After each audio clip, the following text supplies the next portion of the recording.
এখন আমরা দেখব কিভাবে একটা অ্যাপসকে এপিকে বিল্ড করতে হয়, রিলিজ এপিকে, এবং সেটা গুগল প্লে স্টোরে আপলোড করতে হয়।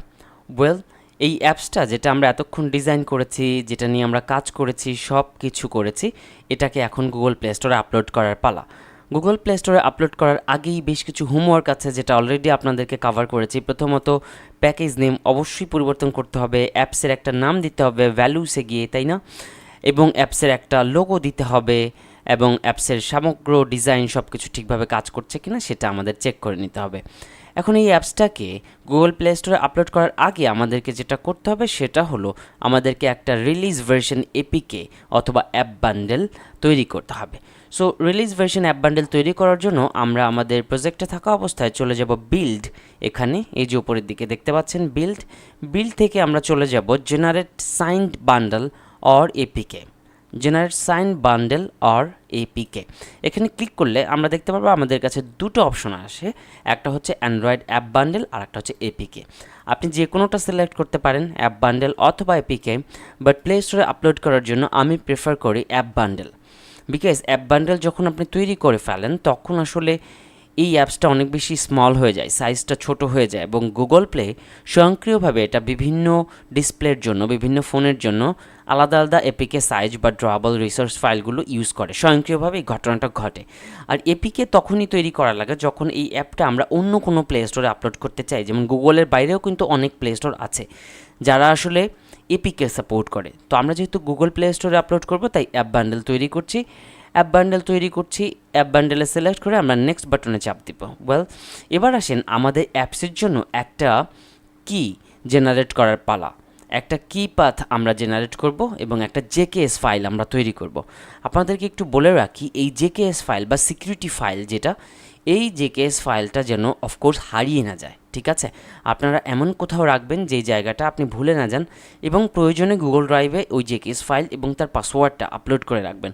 কারণ এই যে ফাইলটা আমরা এখন তৈরি করব, এই যে কি স্টোর পাথ, এখানে ক্রিয়েট নতুন একটা ফাইল যে আমরা তৈরি করব, এই ফাইলটা যদি হারিয়ে যায় এবং পাসওয়ার্ড যদি ভুলে যান তাহলে কিন্তু গুগল প্লে স্টোরে আপনি আর এই অ্যাপসের আপডেট আনতে পারবেন না। কারণ এই অ্যাপসের আপডেট শুধুমাত্র আপনার এই ফাইলটাই দরকার পড়বে। অলরাইট, সো আমরা এই কি স্টোর পাথ এখানে প্রথমবার যেহেতু আমরা অ্যাপ বান্ডেল তৈরি করছি তাই এখানে কি ক্রিয়েট নিউ দিব, আর যদি আমরা দ্বিতীয়বার আবার আপডেট করি সেক্ষেত্রে আমরা চুজ এক্সিস্টিং দিব। ওয়েল, আমরা ক্রিয়েট নিউতে চলে যাব এবং আমরা কোথায় এই ফাইলটা সেভ করব সেটা আসলে এই পাথটা থেকে দেখাই দেব। চলেন আমরা একটা ডিরেক্টরি আগে তৈরি করে আসি। আমাদের সোর্স কোড যেখানে তৈরি করা হয়েছে এখানে ফর এক্সাম্পল আমরা একটা ফোল্ডার বানাই, সেটা হচ্ছে output for example.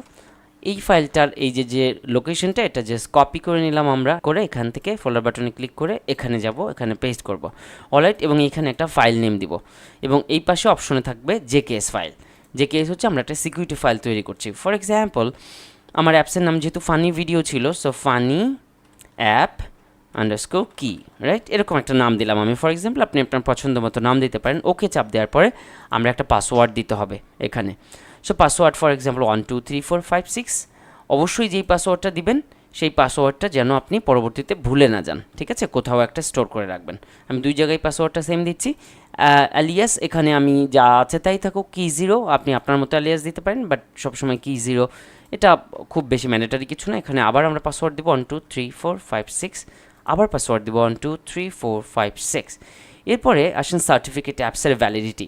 By default অ্যাপসের ভ্যালিডিটি থাকবে 25 বছর, ঠিক আছে, 25 ইয়ার্স। তার মানে 25 বছর পরে এই অ্যাপসটা আর কাজ করবে না। সো এটা চেঞ্জ করার দরকার নেই, 25ই থাকুক। আপনি চাইলে 2 বছর 5 বছরও দিতে পারেন, তাহলে 5 বছর পরে এই অ্যাপসটা আর কাজ করবে না।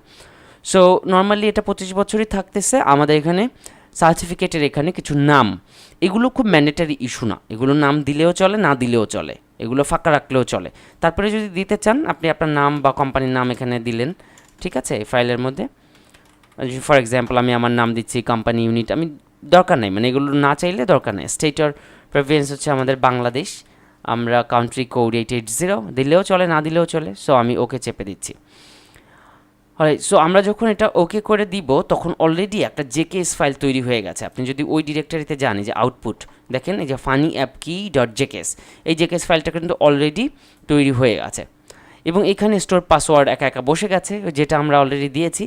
সো আমি জাস্ট এখানে যদি রিমেম্বারে চাপ দিয়ে রাখি তার মানে এটা পরবর্তীতে এই পাসওয়ার্ড আর আমার কাছে চাবে না, এটা মনে রাখবে। অলরাইট, আমরা চলে যাবো এবার নেক্সটে। অলরাইট, এখানে দুটো অপশন দেখতে পাচ্ছেন নিচের দিকে, এক্সপোর্ট এনক্রিপ্টেড কি for এনরোলিং Google play app spinning. আমরা এটা দিচ্ছি না, ঠিক আছে, এটা ব্যবহার করছি না। আমরা রিমেম্বার পাসওয়ার্ডে জাস্ট টিক রেখে এবং আমরা নেক্সটে চলে যাব। নেক্সটে চলে গেলে আমাদের কাছে দুটো অপশন চাবে, একটা হচ্ছে ডিবাগ আর একটা হচ্ছে রিলিজ। অফকোর্স আমরা যেন রিলিজ ভার্সনটা টিক করি, কারণ আমরা যেই অ্যাপসটা এখন বানাচ্ছি রিলিজ ভার্সন, এটা আসলে গুগল প্লে স্টোরের জন্য সাইন্ড অ্যাপিকে তৈরি করছি বা বান্ডেল তৈরি করছি, এটা আমাদের রিলিজ ভার্সনটা আপলোড করতে পারি। ডিবাগ ভার্সনটা আমরা কখন করি? যখন আমরা টেস্টিংয়ের জন্য করি। অলরাইট, উপরের দিকে আপনারা যেই ডিরেক্টরিটা দেখতে পাচ্ছেন, যে অ্যাড্রেসটা, এই অ্যাড্রেসে আসলে এপিকেটা সেভ হবে। এখন এটা আপনি সবসময়ই সিলেক্ট করে দেবেন যে আপনি আসলে কোন ফোল্ডারে এটা সেভ করতে চান, যে এপিকেটা বা যে ফাইলটা আপনি তৈরি করছেন সেটা কোথায় সেভ হবে। বাই ডিফল্ট এই লোকেশনেও সেভ হতে পারে, আপনি এখানে গিয়ে খুঁজে বের করবেন, কিন্তু আমরা আমাদের নিজস্ব তৈরি করা যে ডিরেক্টরিটা সেটা এখানে দিয়ে দিব। সো এই আউটপুট যেটা আমরা তৈরি করেছি, এই আউটপুট ডিরেক্টরিটা জাস্ট কপি করে বা যেখানে আপনি আসলে এই ফাইলগুলো রাখতে চান সেটা এখানে কপি অ্যান্ড পেস্ট করে দেন আমরা রিলিজ মোডে রেখে ফিনিশ চাপ দিয়ে দিব। কিছুক্ষণ অপেক্ষা করব, অ্যাপসটা অটোমেটিক্যালি ওই যে আউটপুট ডিরেক্টরি ওখানে তৈরি হয়ে যাবে। সো আমরা দেখতে পাচ্ছি আউটপুট ফোল্ডারের মধ্যে রিলিজ নামে একটা নতুন ফোল্ডার তৈরি হয়ে গেছে এবং সেখানে আমাদের app/release.aab রাইট, এরকম একটা অ্যাপ বান্ডেল তৈরি হয়ে গেছে। এখন এই যে ফাইলটা তৈরি হলো, এই ফাইলটাই হচ্ছে আমার সেই ফাইল যেটা আমরা গুগল প্লে স্টোরে আপলোড করব। তো আমরা আসলে অ্যাপ বান্ডেল তৈরি করলাম, আপনি চাইলে এপিকেও তৈরি করতে পারেন, কোনো ব্যাপার না। জাস্ট ওখানে বিল্ডে গিয়ে জেনারেট সাইন্ড এপিকে, এখানে গিয়ে এপিকে সিলেক্ট করবো আমরা অ্যাপ বান্ডেলের জায়গায়, নেক্সট দেবো, বাকি সব কিছু সেম। আমরা যেহেতু প্রথমবার এই জেকেএস ফাইলটা তৈরি করে রেখেছি অলরেডি এবং তার পাসওয়ার্ড 1 2 3 4 5 6 রাইট। সো একে একাই দেখেন সে নিয়ে দিচ্ছে। যখন আমাদের একবার জেকেএস ফাইল তৈরি করা হয়ে যাবে, আমরা এটা জাস্ট সিলেক্ট করে দিলেই হবে। এই যে চুজ এক্সিস্টিংয়ে যে কোথায় আছে সেটা সিলেক্ট করে দিলেই হবে। এই ফানি অ্যাপ আন্ডারস্কোর কি, এটা আমরা তৈরি করেছি। সো এখানে দিয়ে আমরা জাস্ট নেক্সটে গেলেই হবে। আর প্রথমবার যখন আমরা তৈরি করব তখন আসলে আমাদের ওই জেকেএস ফাইলটা তৈরি করার প্রয়োজন পড়বে। অলরাইট, সো আমরা যদি একটু পিছনে যাই, নেক্সটে গেলে এখানে যখন আমরা এই পিকে ফাইল তৈরি করব তখন আমরা এই যে নিচে সিগনেচার ভার্সন, এখানে অবশ্যই এই দুটো টিক করে দিব, V1 V2 যদি আমরা এই পিকে ফাইল তৈরি করি সেক্ষেত্রে, ঠিক আছে। এরপরে আমরা ফিনিশ চেপে দিব। এই তো আমাদের কাজ শেষ হয়ে গেল। আপনাদেরকে একটু জানিয়ে রাখি, একটা অ্যাপ যখন প্লে স্টোরে আপনি পাবলিশ করেন তখন বাই ডিফল্ট সেই অ্যাপসটার আপনি প্রথম ভার্সন আপলোড করেন। যেমন আমরা এই অ্যাপ লেভেল বিল্ড গ্রেডের মধ্যে যদি চলে যাই, এখানে দেখতে পারবো অ্যান্ড্রয়েডের আন্ডারে এখানে ডিফল্ট কনফিগ একটা জায়গা আছে। এই জায়গায় আমরা দেখতে পাচ্ছি কিছু কথা লেখা আছে, একটার নাম হলো ভার্সন কোড। এটা হচ্ছে আমার ভার্সন কোড 1 রাইট, যেহেতু প্রথমবার তাই ভার্সন কোড 1 এবং ভার্সন নেম 1.0, এটা বাই ডিফল্ট থাকে। এখন আসেন, আপনি যখন দ্বিতীয়বার এই অ্যাপসটা প্লে স্টোরে আপলোড করেছেন, আপনি আপডেট করেছেন, নতুন কিছু কোড টোড ডিজাইন চেঞ্জ করেছেন, বাগ ফিক্স করেছেন, আপনি আবার ওই এপিকেটা বা অ্যাপ বান্ডেলটা আপলোড করতে চান, তাহলে অবশ্যই আপনাকে ভার্সন কোড পাল্টাতে হবে, এক বাড়ায় দিতে হবে, 1 বা 2 যাই বাড়ান, কিছু একটা বাড়তি দিতে হবে। সো আপনি তখন ভার্সন কোড দিবেন 2 বা 3 রাইট।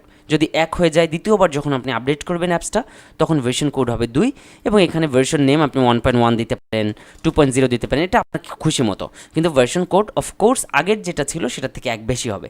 তারপরে আবার সেমভাবে এখানে সিঙ্ক করে দেন বিল্ড করে যে এপিকেটা আমরা তৈরি করব বা অ্যাপ বান্ডেল তৈরি করব সেটাকে আপলোড দিয়ে দিতে হবে।